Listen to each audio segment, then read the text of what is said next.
Hello everybody and welcome to one of the very rare reviews on the channel.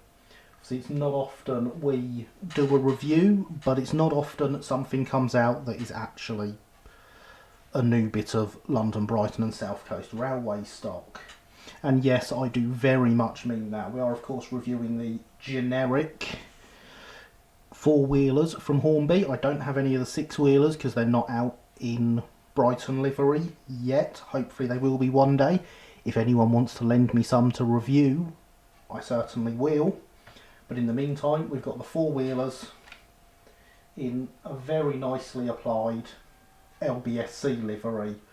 What the colour you are seeing there is very much the colour they are in real life. It is a very close match to the preserved ones at the Bluebell Railway. So before we start, I'd like to remind everyone, like, subscribe, all that stuff that helps grow the channel on YouTube. Commenting, it all really helps, and it allows things like this to happen more. And before we begin, I would like to thank Kestrel Railway Books, the HMRS, Ian White and Nick Pomfret for allowing me to use the wonderful LBSCR carriage books, all three of them that I have here. The first two published by Kestrel Railway Books, the third one published by HMRS, and hopefully volume 4 out soon. I know it's been done and it's ready, so I'm looking forward to that one. So yes, I can use those books and the drawings in them for this review. And I thank you all very much for letting me do that. It really is helpful to the points I want to make. Before we do that though, I've called them Brighton stock. People are going to question that because these are generics. Let's take my K's four-wheeled brake carriage here. The roof is not stuck on before you notice the daylight coming through it. And let's compare it to this Hornby generic. You will notice that it is the same carriage. I also have sat here one of these 4-compartment firsts from K's. And would you know it? It's exactly the same as the Hornby one, and we will get more into that shortly as we look at each individual diagram. But first, let's start with a few general points about the carriages. So, as I say, the livery is very nicely applied. They're very nicely lined. The writing on the doors is really well done. It's all very crisp. You can see all the shading in multiple colours as it should be. The garter on the door is very nicely done. I can read the number through the middle, and I know it says London, Brighton and South Coast round the outside, as it should. I'm not going to manage to get that to show up on camera. I will try and remember to put a photo I have taken of that up on the screen now so you can see. It's not legible, but it's there. The end details on them are very nice. The chassis, which is generic and the same across the whole range, is a really nice chassis actually. It's well done. You can see it's got clips that I assume are for the gas-lit versions. It's obviously got its NEM dovetails. I've taken them out because I don't use tension lock couplings. I use Smith's screw links will go onto these. So that is a job still to do. But the details are generally very nice, very crisp. The fact it's got so much nicely done, and then they've got moulded on lamp irons on the end. It would be nice if they were a separate detail, as for example the handrails are, so you can see I can get right under that handrail. But for the price, they are really, really good. The panelling is nice on them, the lining is nice, the livery is really well applied. The concave buffers are a bit odd, but thankfully we can use the drawings in the book and have a look at those later. So first impressions of these carriages, very nice, details done really nicely. So why don't we start having a look at them individually with their drawings.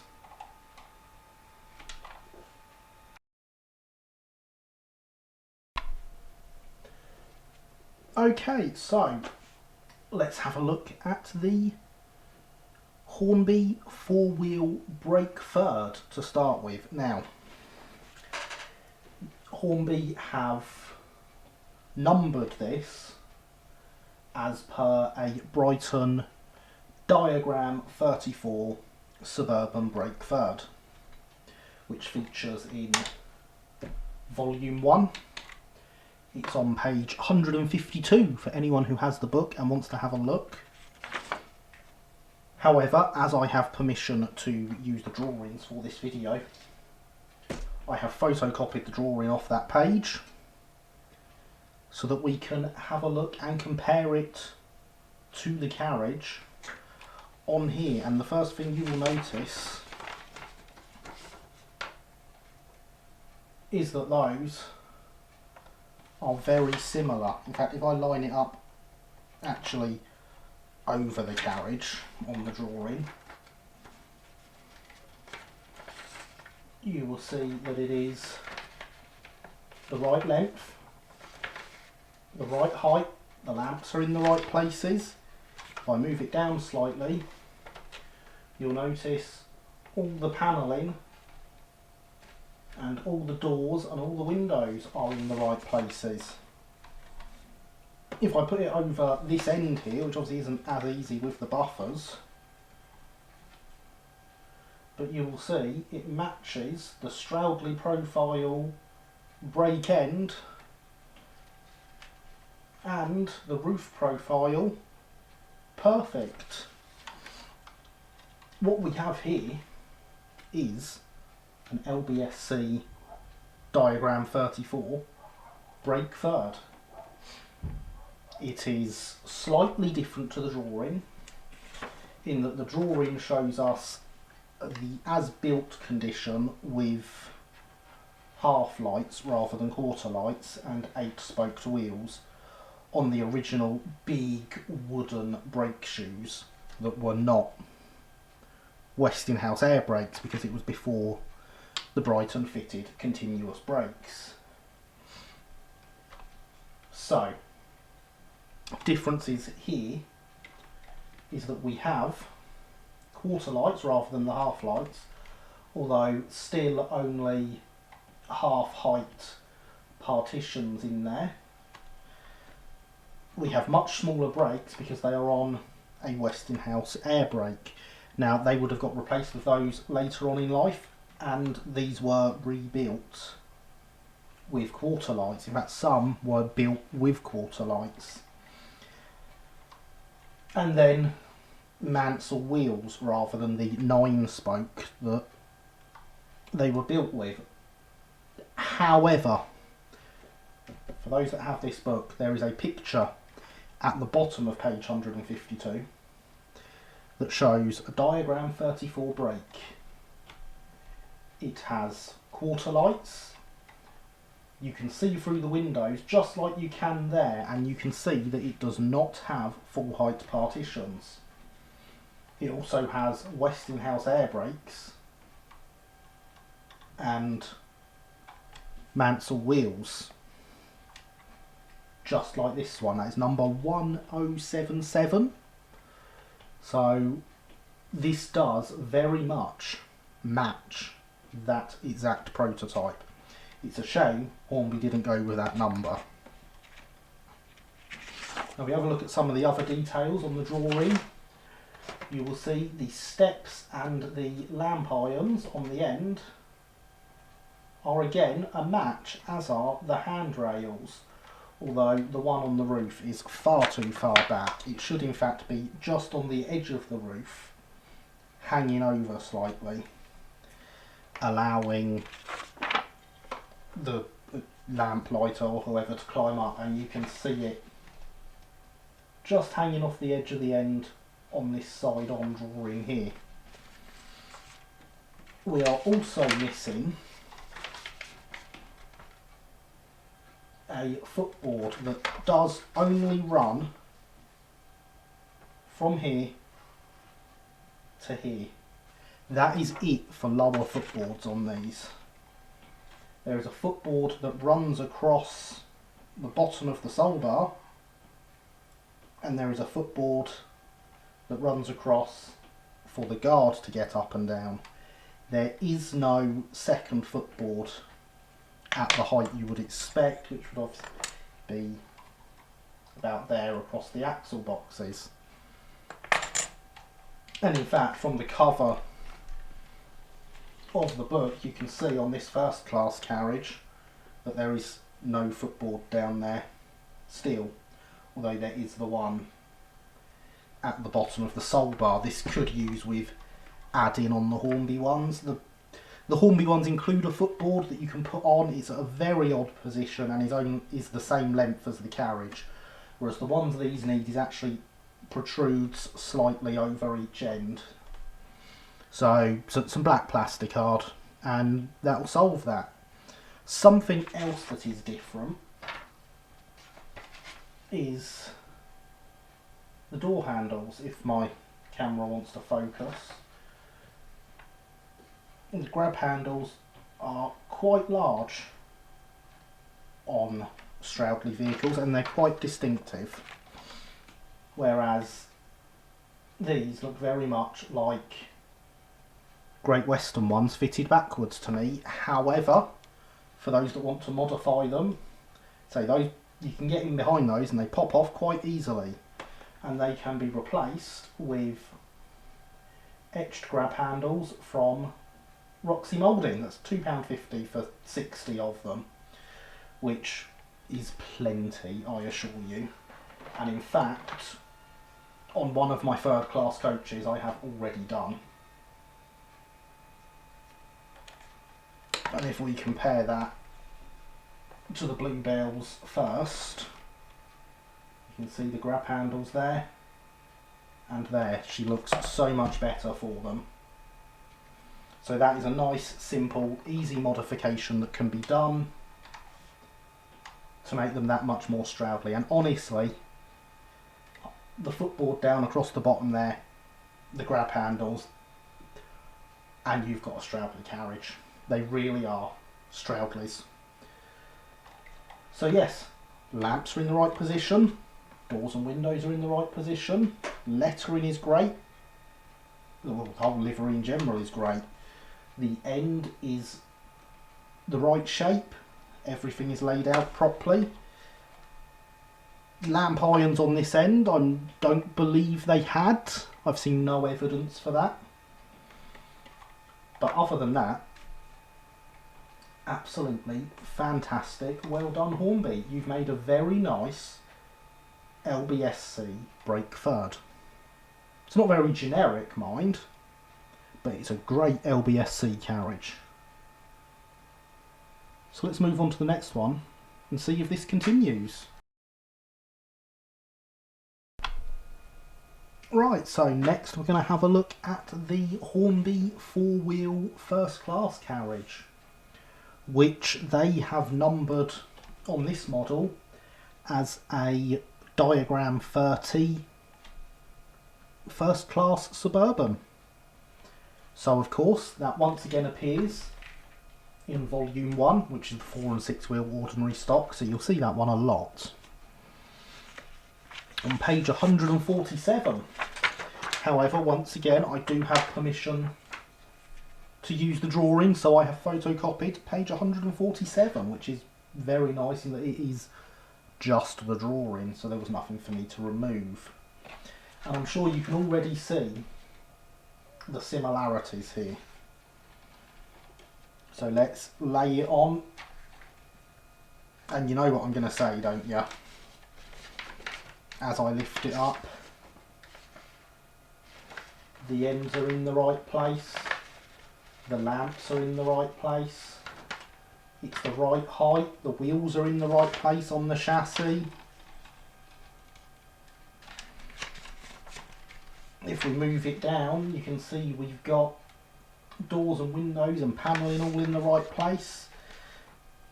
These ones on the end could use with being a bit thinner, and then the ones in the middle slightly thicker, as you can see there. But other than that, she's an absolutely wonderful match. Once again, the sides match up beautifully to the end. She's the right size. She has that same really well applied livery. And of course, with the first, you really can compare it to the cover of the book, and it is right. So the livery is very close to that worn by the preserved ones.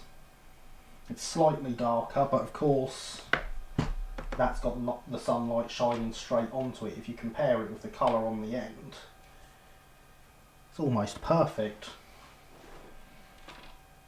So yeah, once again, Hornby have done a really good job. All the lettering is correct, all the correct highlights, I can see them in there.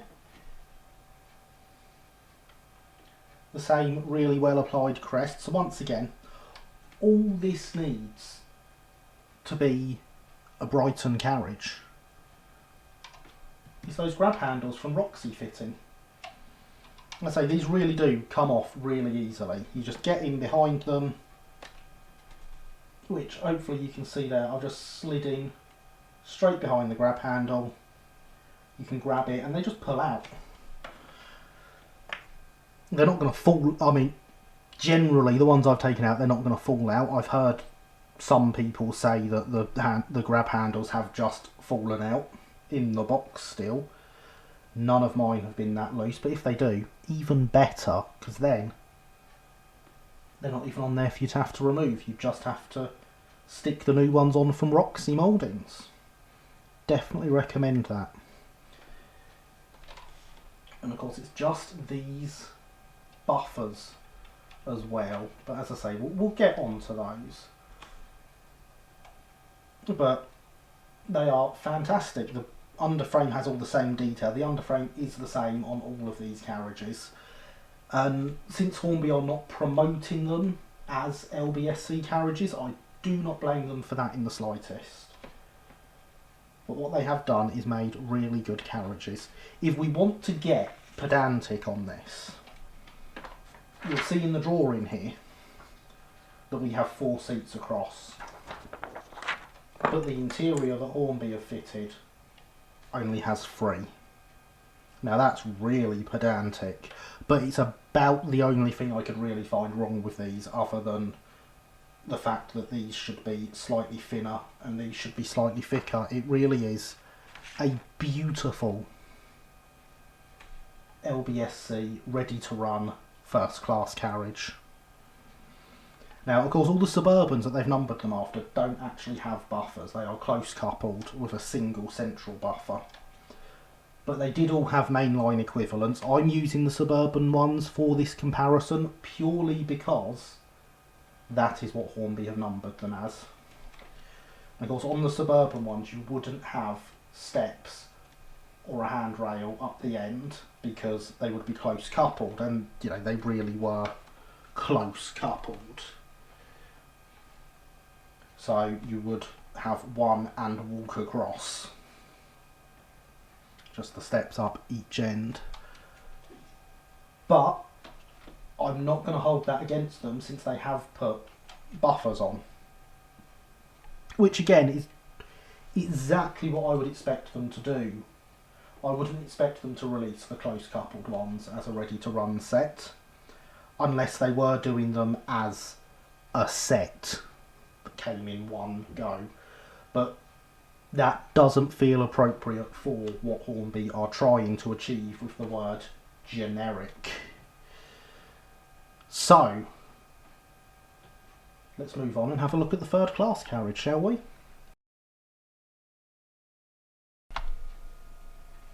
And so the Hornby four-wheel third. Now they released two different numbers of this in the LBSC livery, so obviously I had to get both of them, which has meant one of them has become my experiment with improving carriage, because why not, since I've got two of them. So these are numbered as diagram 33 suburban thirds. The two numbers specifically that Hornby picked were actually fitted with electric lighting from new to a design by William Stroudley. So an odd choice of numbers, but of course Hornby have put oil lamps on them, and they've put 3 on them, which, if we get our photocopy of page 151 from volume 1, you will notice should be 2. Now the mainline version of these, the diagram 44, I think, off the top of my head, had 3 lamps, as did the suburban seconds, the diagram 32s. So Hornby could release these with second on the door and a different number, and they'd be right. So that's a nice easy way to get some more out there, Hornby. You know you want to. And whilst you're at it, release all the 6-wheelers in Brighton livery. Cheers, appreciate it. But again, we have them. They match up. You know they match up by now. The length is right, the height is right, the wheels are in the right place and of the right type. Of course, this drawing here actually illustrates what I was saying before about how close coupled these suburban sets were, with just the single central buffer. So you didn't have steps on every carriage, you had them at each end of the rake, and you just walked all the way across. But again, you know, Hornby have made a great carriage here. What can I say about it that's different to the others? Well, much like the other third, it's got quarter lights, the drawing has half lights, but they would have later been rebuilt. They possibly would have had a third lamp added, but I don't think so. I don't think they would have been had their lamps adjusted until they got full height partitions, at which point they would have got a lamp above every compartment.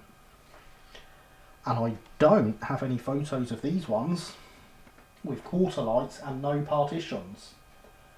So this could be the first one that I'm saying actually is wrong.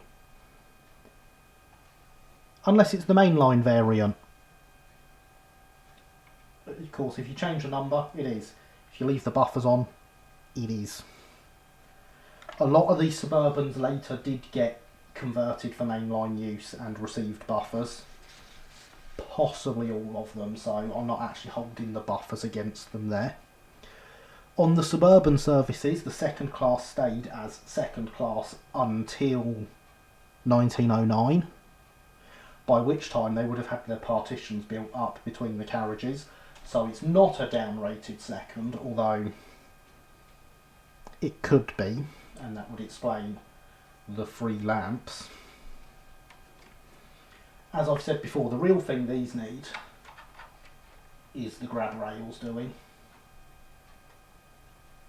Of course, it makes a huge difference to the carriage. It really does make it look more Stroudly. Obviously, at the moment, those are just stuck straight on. When I come to weather the carriages, they won't stand out quite so much because they won't be as bright. But at the same time, I don't want them to be too not bright, because of course they were brass in real life. So they would look nice and shiny and golden if they were looked after. Of course, after a day in service, they certainly wouldn't with everyone grabbing them. Remember a time when you could touch things and get them dirty? Wasn't that fun? So yeah, everything matches up as it should. Even the panelling is the right size on these ones. So again, Hornby, thank you for your not very generic Brighton third class carriages. They are wonderful. So we're going to move on to the last one, which is of course the exception to this wonderful Brighton rule.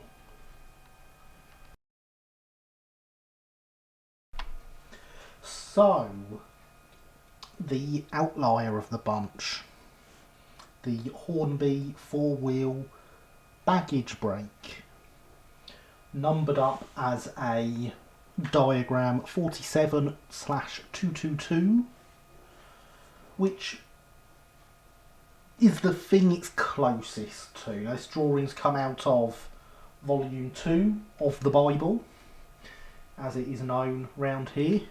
Page 115 for those that want to have a look for themselves. And you will straight away notice the problem. The diagram 47 is a 20-foot coach, not a 27-foot, as per the rest of them. So it is very much too long.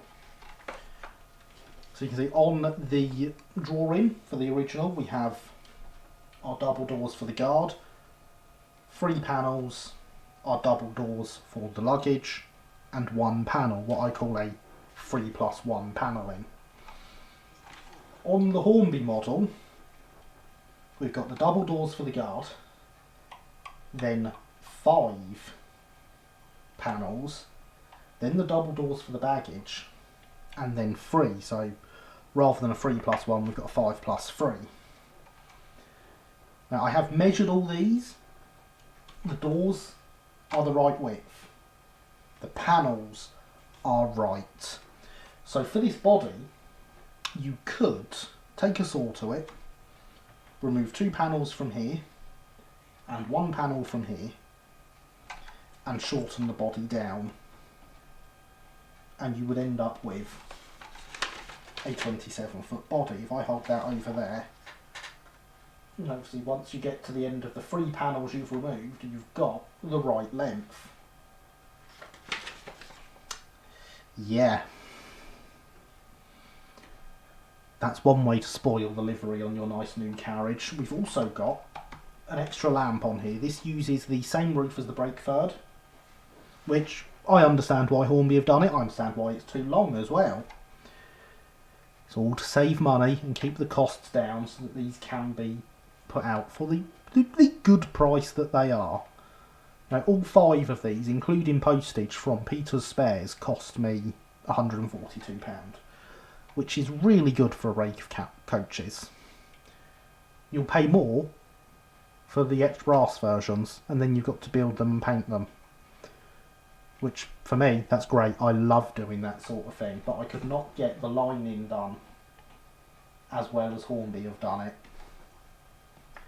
You can't see it on the camera, I don't think, but this is 2 separate sets of lining around the panels. There is a line up the middle of them in the mahogany colour. So they have done that well. Now, the problem with shortening this carriage, so if we have a look at the chassis, which you would expect just cut a chunk out the middle of, you will see that the wheels are significantly closer to the edge than they are on the chassis.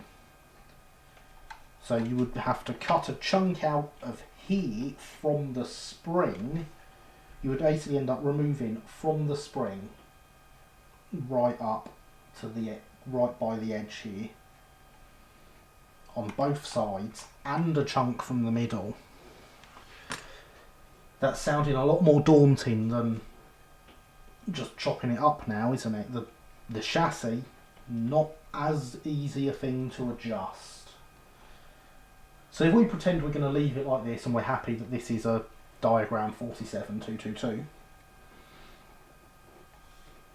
what's it like? Well, it is, as per our other break, missing the lower footboard for the guard, which again only runs as far as the end of the guard's doors, as can be seen on the drawing here. It's got an extra lamp. However, the end, much like the other brake, is good. It works well. They have done it all right. They have made, yeah, the carriage fits in really well with the generic range. It is obviously based on the 47222, but stretched to fit a 27-foot chassis. And I'm not sure you could correct that. Oh, well, it should also have the 9-spoked wheels again, rather than the Mansells it's got. The bad news, of course, everyone, is you can't get 9-spoked wheels in 4mm anyway. So hopefully they will come from someone soon as a way of popping out these ones. I will change them if I can, but I'm not going to worry about it too much if I can't. So again, the grab handle would need replacing. You'd also need to add one here, as there was one on these doors, and it can be seen on the drawing, but it's not there on this. So that is another adjustment that would need making. But generally, it's not bad considering what it is. It's very wrong, obviously. But with what Hornby have done, I don't think it's a terrible sin. Would I like to see it right? Yes, of course I would. Do I blame them for doing it wrong in the way they have? No. Again, they're branding these as generics. Hopefully by now you've got the idea that they are not in the slightest bit generic. These are Brighton carriages, and they decided to put some other liveries on them. If you want actual generics, Hattons have you sorted out for that. But these are very nice LBSC Stroudley four-wheelers that will go absolutely beautifully behind either your Hornby or your Rails of Sheffield Terrier. Or maybe someone will make a Gladstone go beautifully behind them as well, because of course the Gladstones would have hauled big long rakes of these originally. When these were first built, the suburban services, you were looking at 12 carriage rakes even behind the Terriers. So, you know, plenty of scope there. Now, about those buffers. Yes, those buffers. The concave buffers. Now, we're getting on to volume 3 here, which, from what I've seen of the four-wheelers I've got and the photos I've seen of the six-wheelers, I believe is the only volume that Hornby did not have sitting in front of them at Hornby HQ when they were designing these, because they went off photos for the buffers. We know they did because they actually used a photo that appears in volume 1 as their justification when they wanted to explain the concave buffers. That they posted that one via Jenny Kirk on RM Web. However, if they'd have got Ian's wonderful volume 3, which is all bogey stock, so I can see why they didn't, they'd have seen some amendments to 1 and 2 at the back, which includes some drawings that Ian has compiled of the buffers. And you know what's better than working from photos? It's working from drawings. Now, Hornby have done a surprisingly good job. I'm not going to lie, they have. Other than the fact that they have put them as concave buffers. Now, you're not going to see them very well on camera. But we do have a nicely formed shank and what I'm going to call a short head with a concave end. Now that nicely formed casing actually matches up to this one in the middle here, which is the early 1870s longer buffers, really well. It's not perfect, but again, they were working from photos, so I wouldn't expect it to be. However, the shorter shank matches exactly the length of the later ones. Which, you can see, we've got a 9-inch buffer casing here. Which it is on the model, it is 9 inches. We've got a 6-inch one on the later one. That one's a full, that's nearly 2 foot long. That's only 1'6" in total. And the Hornby one is 1'6" with a 9-inch casing that looks very similar to this. So they've got a bit of a mix. The later buffers were, the shorter buffers were later and fitted from 1880. And over time, the older stock got fitted with the shorter buffers as well. Of course, that's only on mainline stock. The suburban stock, of course, only having a single central buffer and coupling originally. What you will notice is nothing here is saying these are concave buffers. What we have is a flat head on all of them. There are very detailed photos in here as well, but I'm not showing you lots of photos, I'm showing you some drawings. That is what I wanted permission for, that is what I got permission for. If you want to see them, you'll have to buy the book. It's a very good book. Anyone interested in LBSC carriages should definitely have these 3 books and volume 4 when it comes out, which I will be getting as soon as it is available. So, you know, Ian's done a wonderful drawing. You can see he's listed here where they've come from. So these have come from the original drawings. And I have quoted those on RM Web when discussing this. But these are original drawings traced for the book. And other than the fact that these are concave and they're the short length with the long style casing, they're not bad. So far I have not found anyone selling ones close enough for my liking to replace them with, so mine will be staying with these. I will do a video showing upgrading these, and I will also do a live stream upgrading these so questions can be asked of that. And when I do that, I will have made sure to have found sprung buffers to fit to them that are correct, even if I have to make my own. So yes, the buffers should not be concave. That is genuinely my biggest issue with these carriages. And if that's the biggest issue, I think that tells you just how good they are. And they are absolutely fantastic carriages. They make a wonderful rake.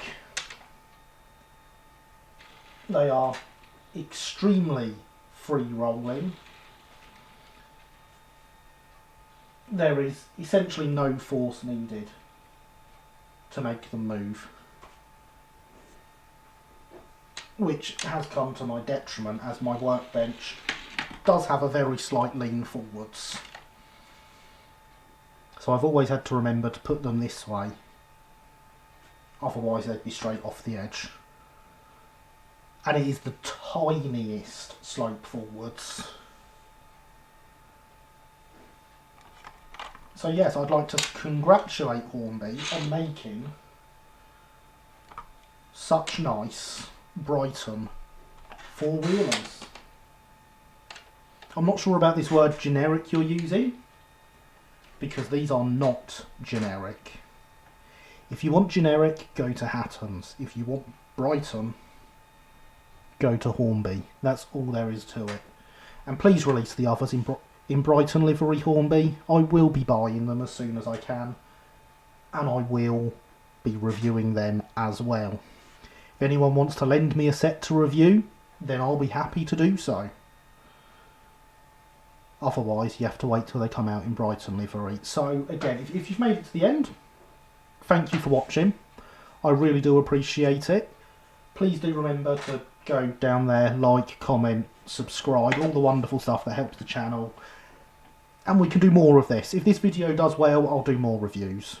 I never started doing YouTube to be a reviewer, but if it's what you want, then I can do that. Otherwise, you know, I live stream every Sunday night, 9 o'clock till midnight UK time. And we do kit building, we do scratch building. We do stuff like that. We have a great time. With the interaction from the viewers, we always have a really nice laugh, we chat. It's a nice little Sunday evening club.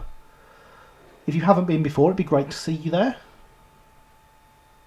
But for now, thank you for watching. I hope you enjoyed. Bye bye.